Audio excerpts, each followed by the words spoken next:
पौराणिक इतिहास में 3 राम हुए। पहले राम थे परशुराम, दूसरे राघव राम और तीसरे श्री कृष्ण के अग्रज बलराम। परशुराम प्रत्येक राम के साक्षी रहे। राम से लेकर श्री कृष्ण तक को देखा। भगवान के साथ इनका संबंध शाश्वत है। वे भगवान शिव के अकेले शिष्य हैं जो हर युद्ध विद्या में प्रशिक्षित हैं। शिव की साधना भी उन्होंने उनकी ही प्रेरणा से की। तो जब वे शिव की भक्ति में लगे तो स्वयं को समर्पित ही कर दिया। भगवान शिव इतने प्रभावित हुए कि साक्षात उनके सम्मुख आए। राम, तुम स्वयं मानसिक क्षमता, कौशल, योग्यता और शौर्य के प्रतीक हो। तुम्हारा जन्म जिस उद्देश्य की पूर्ति के लिए हुआ, उस कार्य की ऊर्जा हो तुम। क्या चाहते हो? शक्ति चाहता हूं आत्मविश्वास, शस्त्र और शास्त्र की शक्ति चाहता हूं भगवान। तुम समस्त शक्तियों से पूर्ण हो राम। हम स्वयं तुम्हारे सहायक हैं। परंतु कैसे? संसार इस सत्य को स्वीकार कैसे करेगा? ये क्या है भगवान? परशु, शक्ति का प्रतीक। हम इस परशु के रूप में सदैव तुम्हारे साथ रहेंगे और इसे धारण कर तुम राम से परशुराम के रूप में जाने जाओगे। संभालो इसे परशुराम। तो भगवान शिव ने विद्युदभि नाम का परशु राम को दिया।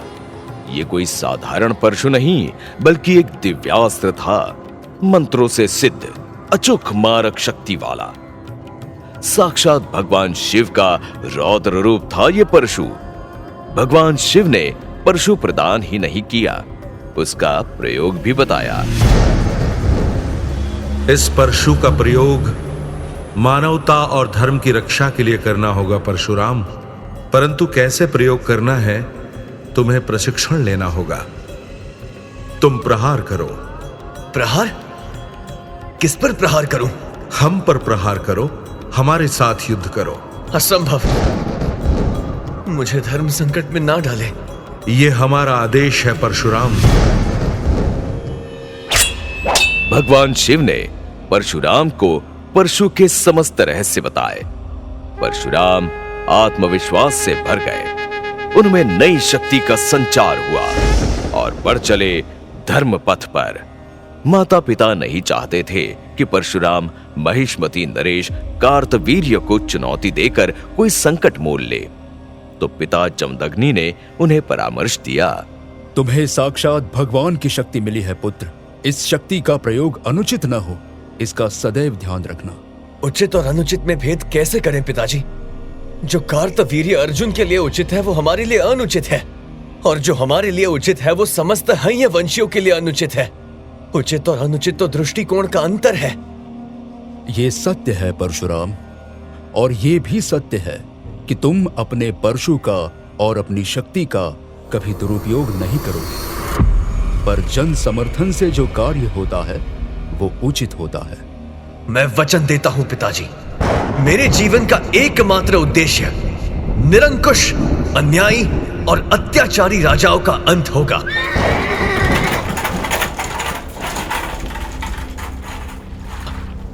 परशुराम ने नर्मदा तट बसे महिष्मती की सत्ता के स्वामी बने है वंशियों की कई कथाएं सुनी थी। जब वे पिता से बातें कर रहे थे उस समय कार्तवीर्य अर्जुन नागवंशियों के संहार में लगा था, जबकि नागवंशी उस प्रदेश के मूल निवासी थे। सहस्त्रार्जुन का प्रताप ऐसा था कि उसका नाम सुनकर ही लोग डर जाते। नर्मदा घाटी में बसे कई जातियों के लिए वो काल बन गया था। उस क्षेत्र में बसे भृगुवंशियों के प्रति उनके मन में तिरस्कार की भावना तेजी से पनप रही थी। भार्गव परशुराम है वंशियों राजाओं को रोकने की कोई रणनीति तय करते उसके पहले उन्होंने महिष्मती की प्रजा का दुख दर्द सुना।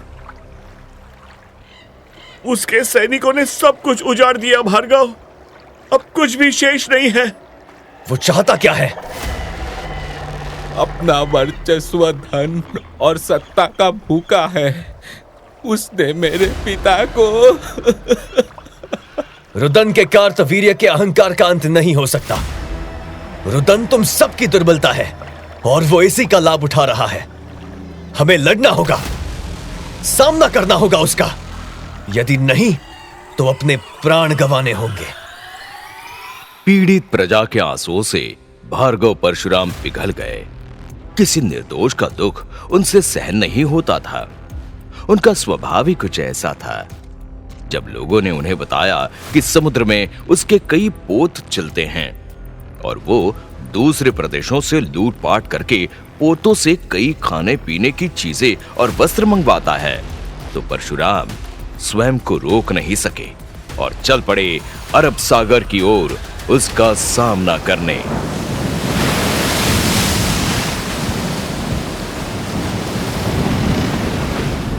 मैंने ऐसा तूफान कभी नहीं देखा। इतने सारे पोत एक साथ। महाराज, सहस्त्र अर्जुन के पोत के साथ इतने पोत तो होते ही है। पता चला है कि वो अपने पोत में भार्गव को बंदी बना के ला रहा है। ये सारे पोत हिचकोले खा रहे हैं। लगता है कि डूब ही जाएंगे। कुछ नहीं होगा।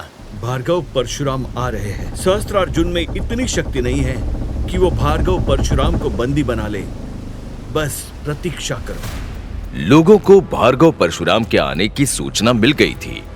सहस्रार्जुन और उसके सैनिकों के पोत तो आते दिखाई दे रहे थे, लेकिन परशुराम कैसे और कहां से आएंगे, अभी तक ये रहस्य बना हुआ था। कुछ इतने डरे हुए थे कि सहस्रार्जुन का नाम लेने भी कांप रहे थे। पर एक पक्ष ऐसा था जो केवल इस विश्वास से खड़ा था कि भार्गव परशुराम भगवान के रूप में उनका उद्धार करने आ रहे हैं। तो क्या सचमुच परशुराम आए और है वंशीय राजा सहस्त्रार्जुन को चुनौती दी? रोजपॉड प्रेजेंट्स चिरंजीवी परशुराम।